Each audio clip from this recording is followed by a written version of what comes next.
lucky enough to get the Hero Knight, here are the top 5 Hero Knight decks for this season. Starting off with number 5, it is X-Bow. Always been a really strong deck, but now it is even stronger with the Hero Knight. Moving on to number 4, it is classic Log Bait, and you have the Infernal Tower as well as the Evo Dark Goblin for any beatdown decks, which are pretty popular this season, and it is only 2.9 average elixir, so very cheap. Tons of bait cards as well. Highly recommend you give this a try.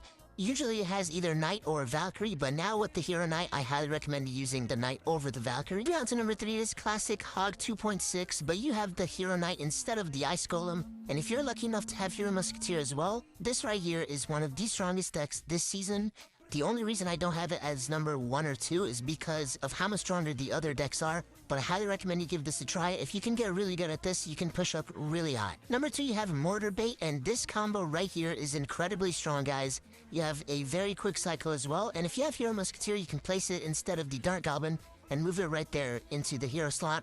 You have tons of bait cards in this deck, and if you can bait off the spells and then put the Skeleton Barrel and then the Hero Knight ability, which will distract any troops, allow that Skeleton Barrel to get tons of damage. But moving on to number 1, this right here is the strongest Hero Knight deck for this season, guys. Once again, very quick cycle, and you have the Evo Snowball and Tesla, 2 very solid Evos. But if you can put the Goblin Drill and then the Hero Knight at the bridge and pop that ability, it is incredibly hard to stop, guys, unless they have a spell. But you have, once again, very solid defense. Goblin Demolisher as well with that buff is very, very strong right now.